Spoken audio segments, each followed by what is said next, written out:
A goodbye that heals the Buddhist way to remember. Have you ever loved someone so deeply, that when they were gone, you felt like the world no longer made sense? This is the story of Lynn, a mother who lost her only son in a sudden accident. He was just 17, young, bright, full of life, and in one blink, he was gone. Lynn had always been a gentle soul. She wasn't deeply religious, nor particularly superstitious, but grief has a way of breaking open even the most grounded hearts. In the weeks after her son's funeral, her world collapsed into silence. Every corner of the house echoed with his absence, his shoes at the door, his toothbrush still in the cup, the smell of his shampoo lingering on the pillow.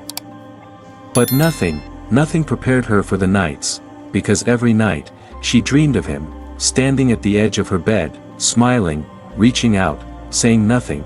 It wasn't long before someone told her, maybe, his soul hasn't moved on. Maybe he wants to talk to you. And that was all it took. She began searching, desperately, for temples, for shamans, for anyone who claimed they could call him back. She traveled far from her small village, spent money she didn't have, sat in dark rooms with flickering candles and whispered mantras she didn't understand, hoping, just hoping, for a sign. And one day, she got one. A man, dressed in white robes, closed his eyes, held her hand, and said, "He's here. Your son is here. He's crying. He says he's cold, and he misses you." Lynn broke down. She wept like a storm. For the first time in months, it felt like her child was near again, and in that moment, nothing else mattered. But here's the question: was it really him, or was it her aching heart, creating an illusion? As time passed, the calls grew more frequent, and more expensive. The messages became strange. He needed offerings. He was stuck. He needed money rituals. Something deep inside Lynn began to feel off. She was no longer healing, she was trapped. Not by grief, but by her attachment to the idea that she could reverse death. One night, she sat alone, surrounded by incense and pictures of her son, and for the first time, instead of praying for him to return, she asked herself, what if love doesn't mean holding on, but letting go? That night changed everything. This story is not just about Lynn, it's about us all, because at some point in our lives, we will lose someone. And when we do, we may feel the urge to call them back. To feel close again, to undo the silence that death has left behind. But what does Buddhism really teach us about this longing? Should we call the dead, or is there another path, one that leads to peace instead of pain? Why do we do it? Why do we try to call the dead? For many, like Lynn, the answer is simple: love. But if we look deeper, beneath the love, beneath the mourning, beneath the desperate prayers whispered into the night, what we often find is something more primal: fear. Not just fear of losing someone, but fear of losing our connection to them, fear of silence, fear of the unknown, fear of the finality of death. In Western psychology, grief is often described in stages: denial, anger, bargaining, depression, acceptance. But in the East, especially through the lens of Buddhism, grief is not a set of steps, it's a mirror that reflects our deepest attachments. Our inability to let go, our belief that permanence exists. Calling the dead becomes a way of bargaining. If I can just hear their voice again, if I can just make sure they're okay, if I can just know that death isn't the end, then maybe I'll be okay too. Let's be honest, we don't just want to help them, we want to soothe ourselves. We want control over something that is, by its very nature, uncontrollable. We want to touch the untouchable, and in that desire, something both beautiful and dangerous is born, because love can elevate us, but attachment can enslave us. Lynn's story is not unique. Across the world, in cultures far and wide, we see rituals designed to reach the dead. In some places, people leave food and water by the gravesite. In others, they burn paper money, clothing, or even cardboard smartphones, believing the soul needs these things in the afterlife. Some seek out mediums, hoping to hear a message, a whisper, or a sign that their loved one is still near. But here's the uncomfortable truth: what if the act of calling the dead is not for them, but for us, what if, deep down, it's not about bringing peace to the departed, but escaping the pain of our own loneliness? In Buddhist psychology, this pain is called dukkha, the suffering that arises from clinging to what must change. When someone we love dies, we are forced to confront the impermanence of everything, and that truth is terrifying. So we reach for the mystical, we invent stories, we search for rituals that make us feel like we still have some control. But what if there's another way? What if, instead of reaching outward, we turned inward? What if we could understand grief, not as something to escape, but something to embrace with wisdom? Because here's something we rarely hear: grief is sacred, not because it hurts, but because it reveals just how deeply we loved, and in that love, there is the potential for great transformation. So yes, we call the dead, not because we are foolish, but because we are human, and in our humanity, we forget that the greatest way to honor someone who has died is not to cling to their spirit, but to live their love in our daily lives, to become more awake, more compassionate, more free, because maybe the ones we've lost aren't asking us to bring them back, maybe they're asking us to move forward. So where do the dead go? If you've ever sat beside someone as they took their final breath, you know there's a moment, a sacred moment, when something leaves the body, their chest rises, one last time, then stillness, and suddenly, the room feels different, like the body is still there, but they are not. In Buddhism, this mystery is not ignored, it's not romanticized, it's understood. The Buddha didn't speak of heaven and hell in the way many religions do. He didn't promise golden gates or eternal fire. Instead, he offered something even more profound, a map of the mind, a map of existence itself. According to the Buddha, when someone dies, their consciousness, called vijnana, doesn't just vanish. It moves, guided not by divine judgment, but by karma, the natural law of cause and effect. Think of karma not as a punishment or reward system, but as a current in a vast ocean. Our thoughts, actions, and intentions create waves, and at the moment of death, the final wave we create helps determine where consciousness will go next. This movement of consciousness is known as samsara, the endless cycle of birth, death, and rebirth. According to Buddhist cosmology, there are 6 realms of existence that beings can be reborn into: the Deva realm, a realm of blissful beings, gods, and pleasure; the Asura realm, beings full of power and aggression, driven by jealousy; the human realm, our world, full of both suffering and the chance to awaken; the animal realm, where instinct rules and suffering is silent; the hungry ghost realm, spirits plagued by endless craving; the hell realm, a state of intense suffering, born from hatred and ignorance. And here's the twist: these aren't just places out there. They're also states of mind. Have you ever felt like no matter what you do, nothing satisfies you? You might be living in the hungry ghost realm, or felt so overwhelmed by anger and confusion, you couldn't breathe. That's the hell realm. These realms reflect not only where we may go after death, but the psychological states we experience right now. So when someone dies, like Lin's son, Buddhism doesn't say he simply went to heaven. It asks, what kind of life did he live? What thoughts filled his final moments? Was there fear? Or peace? Attachment? Or clarity? Because the quality of the mind at the moment of death matters, not to some god, not to win a reward, but because that's what shapes the next becoming. In Tibetan Buddhism, there is a sacred teaching called the Bardo. Bardo means in between. It is said that after death, there is a transitional state, a space between one life and the next. In this Bardo, the mind experiences vivid visions, emotions, and illusions. What happens here depends on the clarity and training of the consciousness. For the awakened, this is a moment of liberation. For the untrained, it can be a swirl of confusion, fear, and grasping.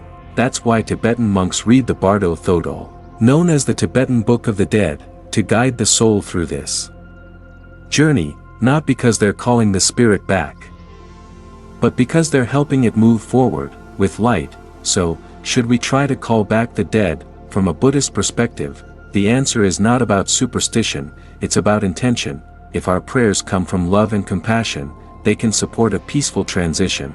But if they come from clinging, fear, or obsession, we may end up disturbing not only them, but ourselves. the dead don't need us to trap them in our longing.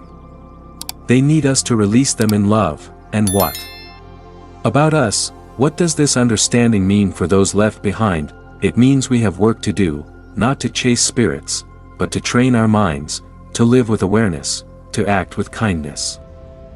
To prepare, not for the afterlife, but for this life, which is passing, moment by moment.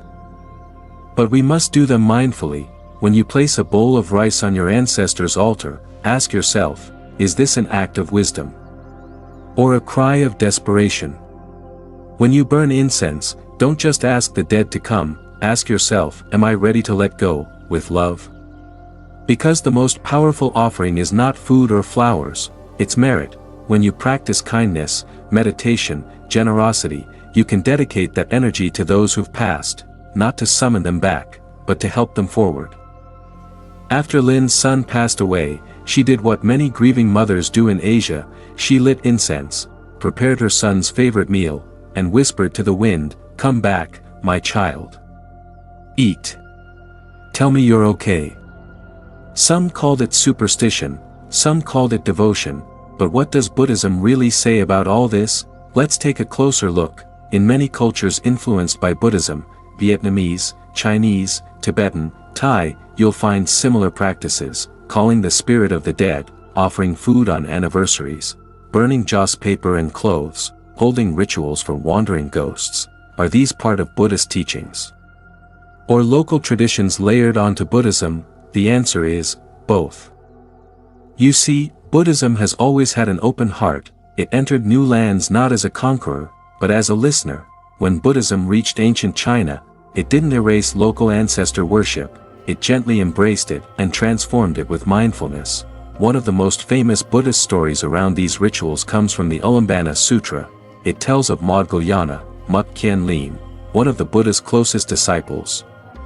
One day, he used his deep meditative powers to look for his deceased mother. To his horror, he saw her reborn in the hungry ghost realm, a place of insatiable thirst, pain, and isolation. She was starving, but every time she reached for food, it turned to flames. Devastated, Maudgalyana asked the Buddha, "How can I help her?" The Buddha replied, "Make offerings.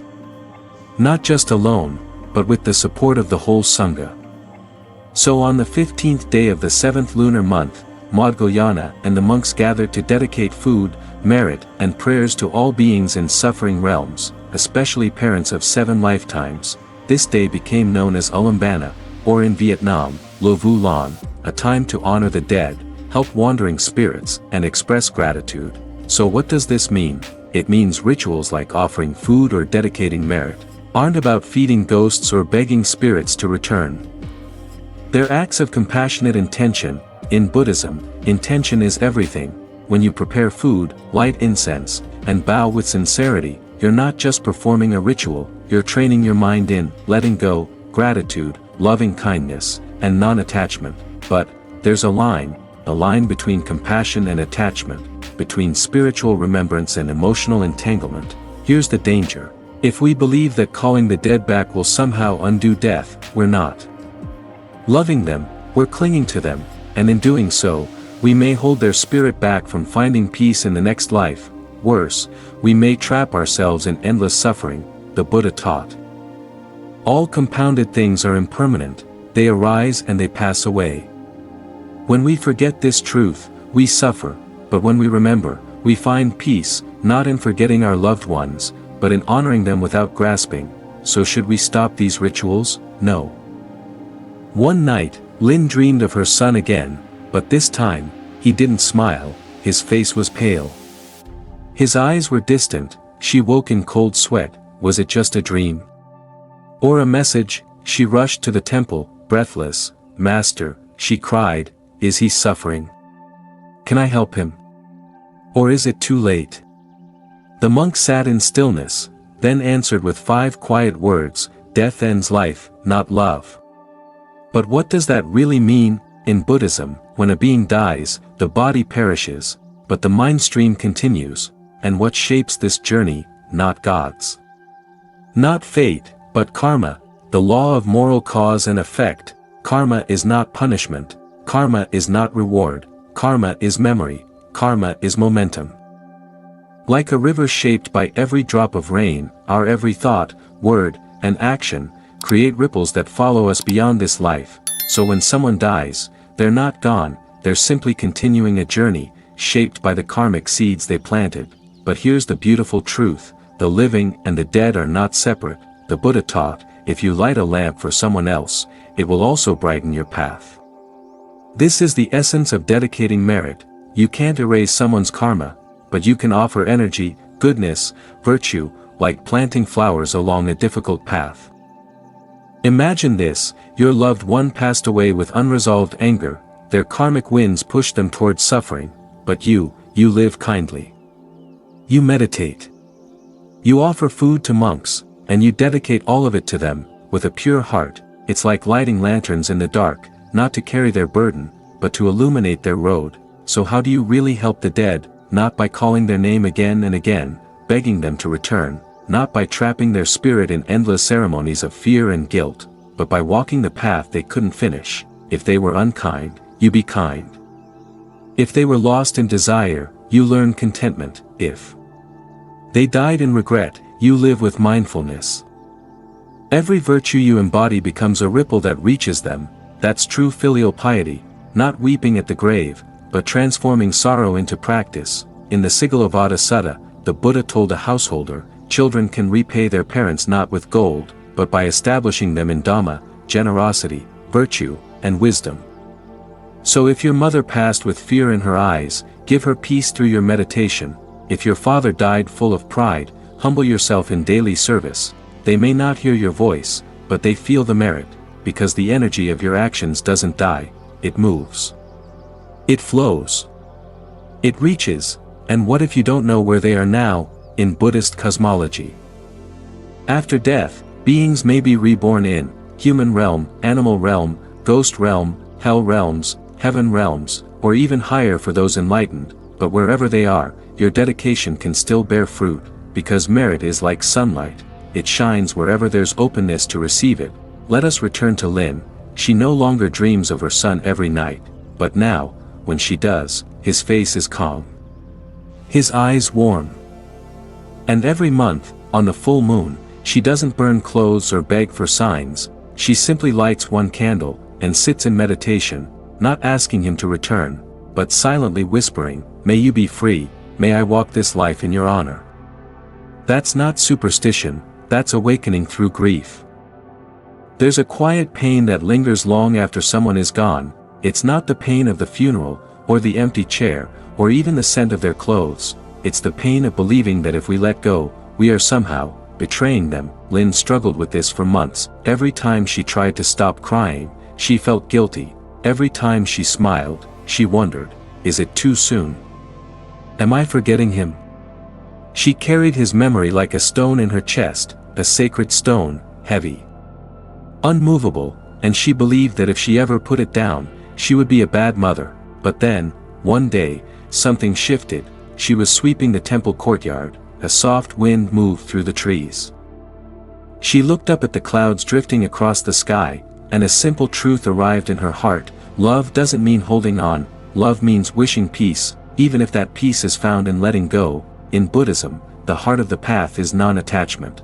But non-attachment is not indifference. It's not cold, it's not forgetting, it's not pretending you don't care.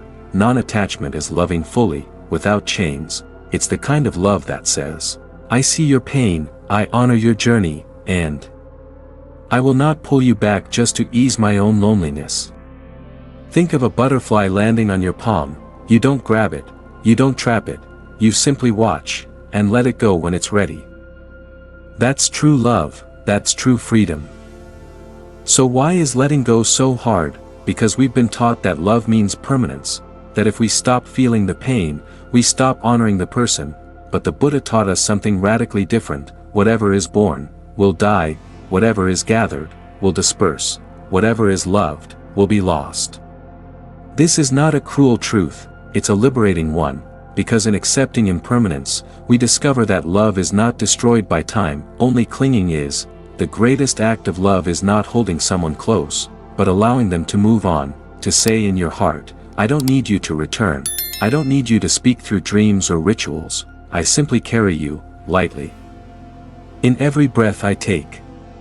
Letting go is not about forgetting the dead, it's about honoring them with how we live. If your mother taught kindness, be kind. If your partner taught strength, stand tall in their name. If your child lived joyfully, laugh again, so their joy echoes through you. Letting go is living with such full presence, that your love no longer needs to reach backwards, because it's already flowing forward. When Lynn finally stopped calling her son, she didn't feel farther from him, she felt closer, because he no longer existed in some faraway spirit realm. He lived in her hands as she offered food to the poor, in her smile as she taught younger children at the temple, in her silence as she bowed before the Buddha, not in sorrow, but in peace. That is the power of letting go. It transforms mourning into merit, longing into liberation, and love into awakening. We've walked a long path together, through grief, through memories, through moments of doubt, and now, we arrive at the final step of this journey. How do we truly honor those who have passed? How do we offer them peace, and find our own healing? In Buddhism, the greatest offering we can give to someone who has died is not through rituals, not through endless prayers or ceremonies. It's through wisdom, mindfulness, and compassion. What does that mean? Imagine the most profound act of love, not in the form of words or rituals, but in the very way you live. It is through your daily practice, your kindness, your awareness of the impermanence of life, when you live in harmony with the Dhamma. When you walk the path of peace, you honor the departed, not by holding on to them, but by living in such a way that their memory becomes a living presence in your heart. This is the Buddhist way of remembering. Dedicate your merit. In every good deed you perform, in every breath you take in mindfulness, in every thought you cultivate with kindness, dedicate it to the one you love, not because they need it, but because it is the most loving thing you can do. Let's think of Lynn again. When she meditated, she dedicated her practice to her son. When she gave alms, she whispered his name in the wind. When she smiled at a stranger, she saw his face in that moment of connection. But it wasn't about the rituals. It wasn't about trying to force a connection. It was about walking with an open heart, knowing that the love they shared continues to live on, in the kindness you offer to others. This is the true offering. The Buddha taught, the highest offering is not wealth, not even the most elaborate ceremony, but a heart free from attachment and full of loving kindness. And this, my friends, is how we transform loss, by walking the path of the Buddha. We realize that death is not an end, it is a continuation of the love, the energy, and the lessons we carry forward. So, if you want to truly honor those who have passed, live with the intention to be the best version of yourself, live with mindfulness, with generosity, with compassion, and in every step, know that their love is with you, not as a memory you hold, but as a living force that shapes who you are. As we close this chapter, remember, letting go is not forgetting, it's freeing both yourself and your loved ones from the weight of sorrow, allowing them to move forward on their journey, and in doing so, you move forward too, not carrying the past, but carrying it with wisdom, compassion, and love. Before we end this journey together, I want to remind you, if you found value in this video, please hit the like button, subscribe to our channel, and turn on notifications so you don't miss out on more content like this. We're here to explore deep wisdom, and together, we can awaken our hearts. Thank you for joining me on this journey. Stay connected, stay mindful, and as always, may peace be with you. See you in the next video.